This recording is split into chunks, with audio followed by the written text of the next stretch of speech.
Welcome to Catholic News World.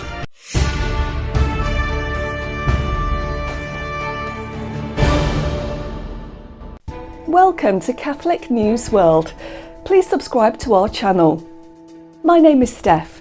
Here are this week's breaking news headlines. A miracle boy, age 5, rescued from the earthquake after 192 hours, says person in white fed him. The earthquake that struck Turkey and Syria on February 6, 2023 has now left over 45,000 dead, with many still missing and millions homeless. The work of rescuers and volunteers from many countries has been very sad, but has also offered hope with some miraculous rescues. After spending more than 192 hours, or 8 days, under the rubble, a 5-year-old boy was rescued safe and sound by the teams of volunteers from Turkey, who were surprised by the good condition in which the child was. A person dressed in white came to me regularly. He fed me and gave me water. Then he would disappear, said the boy before the volunteers watched, according to the A Haber channel of Turkish television. The Roman Catholic Archdiocese of Cologne, Germany reported an arson attack on its historic church in Wissen, Altenkirchen. The Church of the Elevation of the Cross was just renovated in 2022. Now the high altar has been destroyed. In the early hours of Friday, February 10th, a break-in was made in the Church of the Elevation of the Cross, Kreuzerhöhung, in Wissen, Germany. The perpetrator or perpetrators had pushed together pews and set them on fire. In an interview with Dom Radio, Pastor Martin Korten explained, "It was arson that was aimed at the high altar with frightening determination and violence." Auxiliary Bishop Ansgar Puff expressed great sympathy during a short-term visit on February 15th. Together with Pastor Korten and the mayor of Weissensee Bruno Neuhoff, he was able to take a look inside the church that had been damaged by the fire. "I share the grief of the people in Wissen who have lost a piece of their homeland. For many, the church is associated with memories of baptisms, weddings and other special services," said Auxiliary Bishop Puff, summing up his emotions. Cardinal Wolke will also visit the parish on the first Sunday of Lent.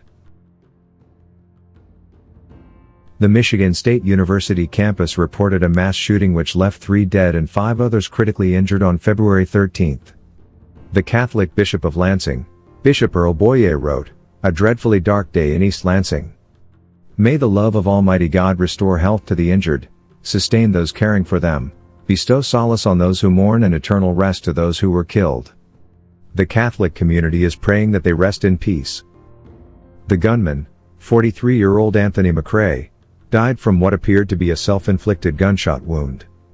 The students slain in the campus shooting names were Brian Fraser, a sophomore, and Alexandria Werner, a junior. The third victim's name was 19-year-old Ariel Diamond, pictured left. A Catholic priest was shot to death in Mexico allegedly by his brother. Father Juan Angulo Fonseca, age 53, the parish priest of Valle de Guadalupe, was killed. The inhabitants of the entire region and the parishioners of the Diocese of San Juan de los Lagos were saddened. On social networks a video circulated showing his killing by firearm.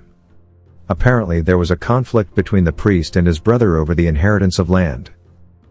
The events occurred in a property known as Rancho La Soledad, in the San Francisco de Asís delegation, Atotonilco municipality. The Catholic Bishops' Conference of Mexico released a statement of condolences and asked for prayers for his soul. May he rest in peace. Catholic Bishop Rolando Alvarez of Nicaragua has been sentenced to 26 years in prison by the Ortega regime. The government of Daniel Ortega sentenced the Bishop of Matagalpa to 26 years in prison and withdrew his Nicaraguan nationality. Monsignor Alvarez refused to be exiled from Nicaragua and boarded the plane to the USA with the other released political prisoners. Then the government of Daniel Ortega sentenced the bishop to 26 years and 4 months in prison for treason and propagation of false news, among others. 222 political prisoners were expelled from from the country and received in the United States. Last year the government shut down Catholic media stations. They also expelled the Apostolic Nuncio to Nicaragua, Polish Archbishop Waldemar Stanislaw Zalmertag, and the Missionaries of Charity of Mother Teresa from the country. The bishop decided to stay in solidarity with his people. The Catholic Church of Nicaragua asks for prayers for Monsignor Alvarez. On February 6, the president of the Catholic Commission of the Bishops' Conferences of the European Union, Cardinal Jean-Claude Hollerich, issued a statement calling for the release of the detainees. Imprisoned Bishop Rolando Alvarez of Nicaragua is reported to be in solitary confinement in a cell known as El Infernillo or Little Hell.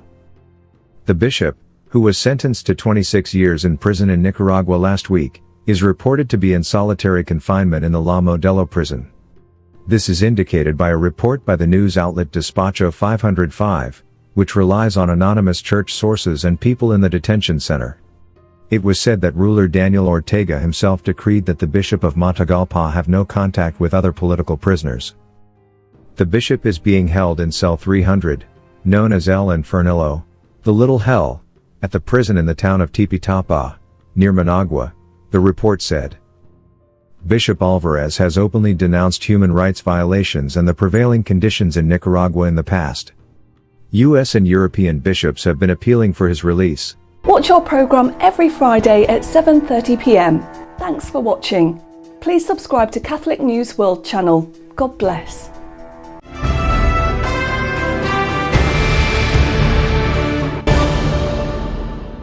Please subscribe to Catholic News World's YouTube channel. Thanks and God bless.